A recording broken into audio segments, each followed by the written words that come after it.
Okay, we're ready to go. Good afternoon, and welcome to the Legal and Finance Committee meeting, August 26th. Can we have a roll call and determination of a quorum, please? Evans. Here. Maher. Here. Pettigrew. Here. Roseland. Here. Greg is gone, but we have a quorum. Thank you. And I'd look for a motion for the adoption of our agenda. So moved. Second. Thank you. All those in favor of adopting the agenda signify by saying aye. Aye. Opposed, same sign. Okay, now it's time for general public comment. We have no requests today, so we'll move on to consent items 1 through 8. Public comment is opened for those 1 through 8. Okay, seeing no requests. Does anybody on the committee want to remove items 1 through 8 from the consent items? Okay, then I would ask for a motion to approve consent items 1 through 8. So moved. Second. Okay, thank you. All those in favor of the consent items 1 through 8 signify by saying aye. Opposed, same sign. Okay. Now we'll move on to non-consent items. Public comment is now open. We have no request for public comment, so public comment is closed. So we're going to go to community development. And Vicki, would you like to speak to these 3 items?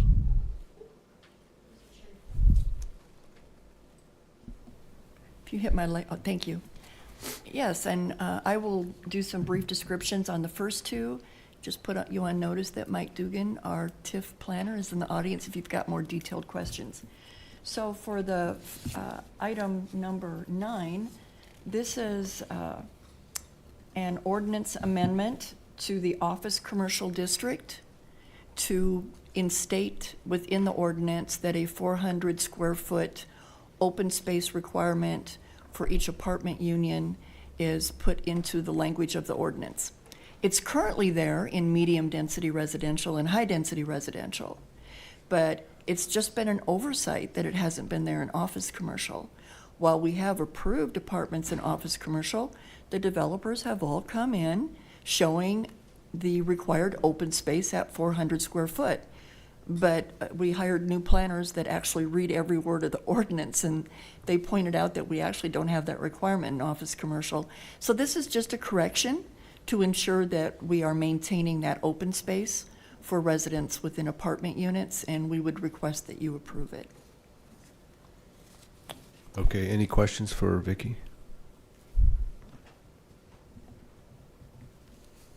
Yeah, I have just a comment that I hope that we are allowed some flexibility with this.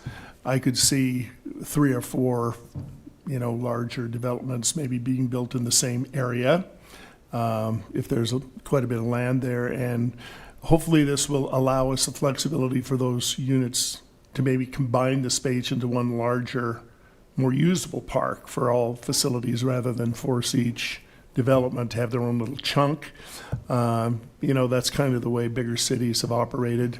You get truly usable space then. So hopefully this ordinance will allow that to happen. And I don't know, Vicki, if you want to comment on that, but you guys kind of make those judgment calls, don't you? Mr. Chair? Yes.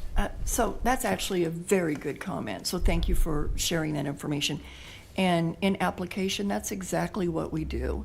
When we have a group of apartment buildings coming in, and let's say that one of them has a large community room, or one property has the swimming pool, it goes towards meeting the requirement for that project as a whole. And we work with that developer so that they're not having to do pocket parks within each lot, but that they can have more of a community center for all of the residents to enjoy. Does that also allow you the flexibility to work within developers, say, 2 different developers are back-to-back on projects, but they might want to have a combined space? And if they're happening concurrently, that would be a valid way to do things. Does that also allow you to do that sort of thing? Mr. Chair? Yes. We would be open to that. No one's approached us with that, and I think probably more from a liability standpoint. They don't want residents from another apartment damaging or getting injured at their amenities. But if they came to us, we would certainly work with them based on this ordinance. Okay. Shall I go on, or do you want to take action? We can go ahead and take action on Okay. on item number 9. Move to approve. Second. Okay, all those in favor of the first reading of this ordinance number 6631 signify by saying aye. Aye. Pose same sign. Okay, motion passes. Number 10.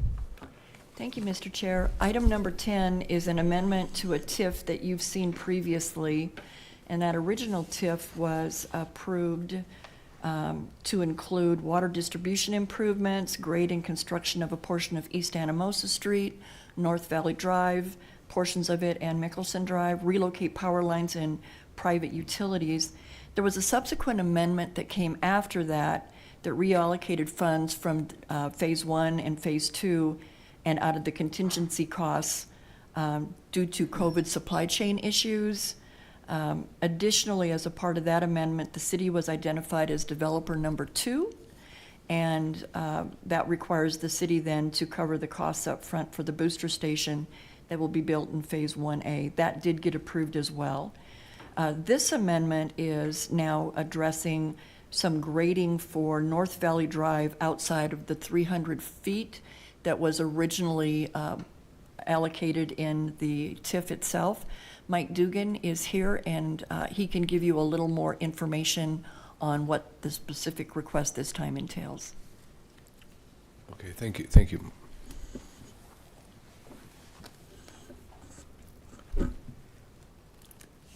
Good afternoon. I am Mike Dugan with the Finance Department. Briefly, I have a few slides presenting the second amendment to the project plan for East Anamosa, which is TID number 84. First slide here, the yellow is Rapid city limits, and the bold, black bold is the TID boundaries for East Anamosa. As Vicki had stated, the original purpose of the TID was public improvements for private development later on after the improvements are in place. This will be the second amendment. The first amendment was in October of 2023.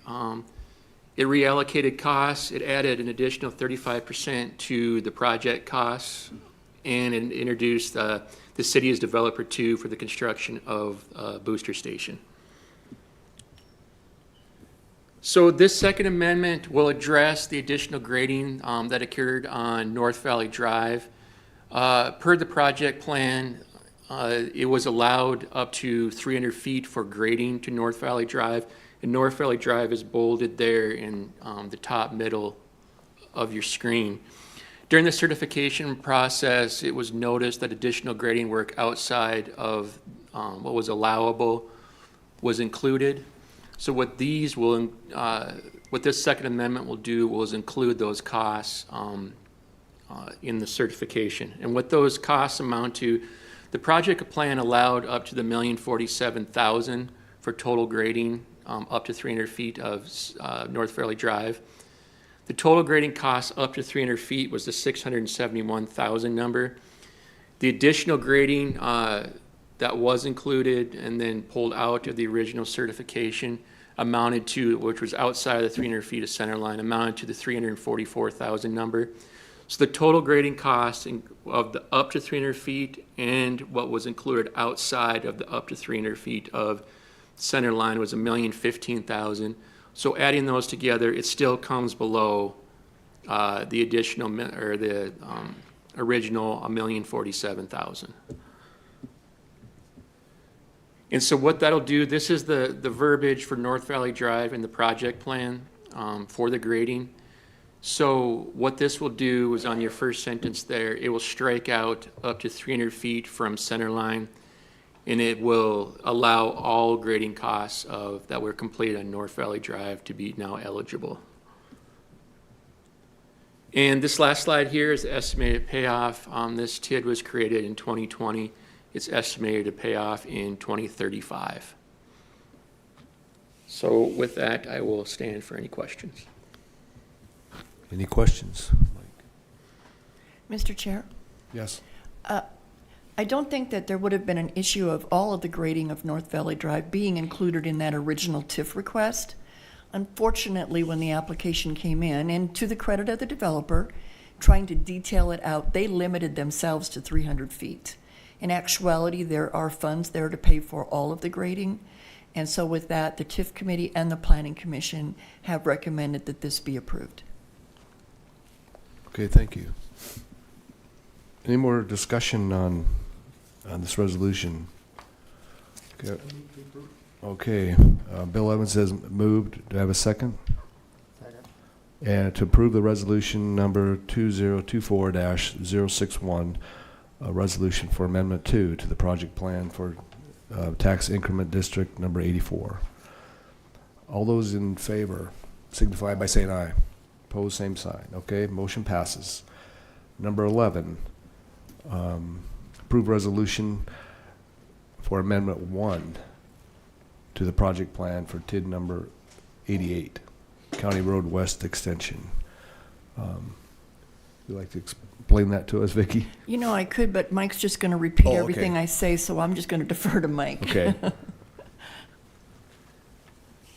This will be amendment number 1 to the project plan for Country Road West, TID number 88. And this was moved up from recommended for approval by the TIF committee and the planning commission. Okay. This is the city limits for Rapid City. Once again, in black, it's the little square to the top middle is where this TID is located within the city limits of Rapid.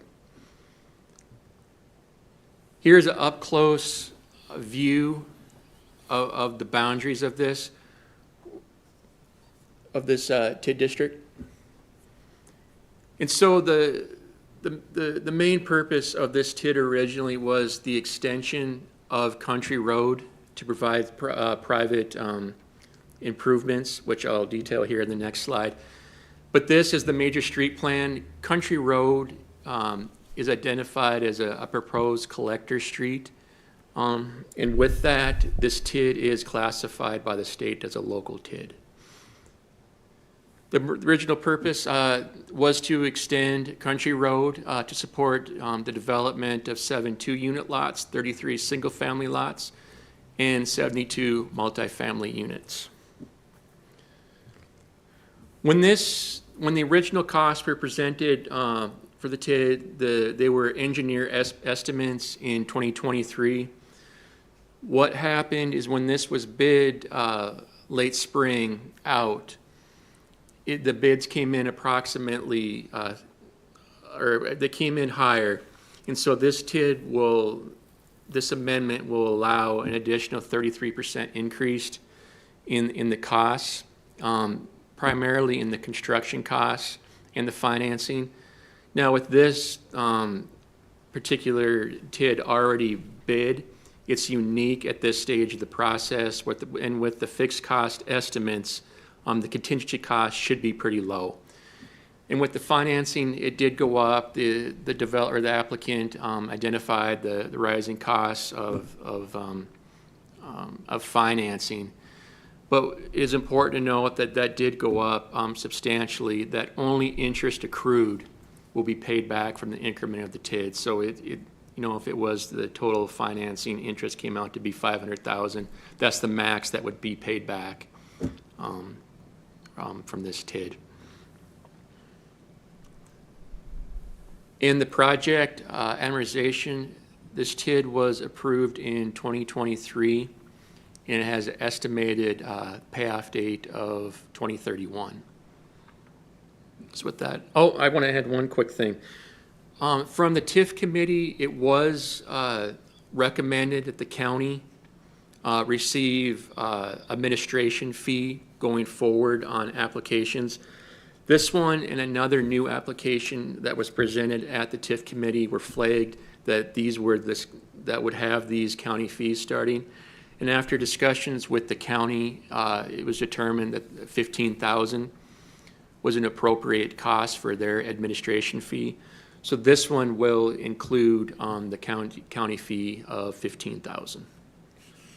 So with that, I will stand for any questions. Okay. Any questions on this item? Vicki?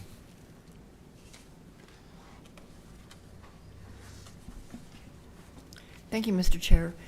Just a couple points of clarity. The county pointed out that during the life of the TIF, while it does take many city staff to process and monitor the TIF, it also takes many county staff. And so they did an allocation of salary cost to land on that amount. That's a TIF eligible expense. So that's not, the developer will not have to write a check for that amount. It will be covered under the TIF itself. I wanted to point out too that on the expenditures, construction costs and contingency, while it is being asked to be increased by 33%, the only amount that will actually be paid out are those that we get receipts on and are certified. So it gives them some cushion so that they can keep the project going forward. But again, it will only pay out actual costs. Okay, thank you. Any more questions about this item? Okay, if not, I'll look for a motion. Move to approve. Okay, we have a motion by Pat to approve, second by Bill Evans. All those in favor of resolution number 2024-062, the amendment number 1 for the project plan for the TID number 88. All those in favor signify by saying aye. Aye. Opposed, same sign. Aye. Okay. Okay, motion passes. That is our last item, so did any of the aldermen have anything they would like to discuss? If not, we'd look for a motion to adjourn. All those in favor of adjourning signify by saying aye. Aye. Aye. Okay, thank you.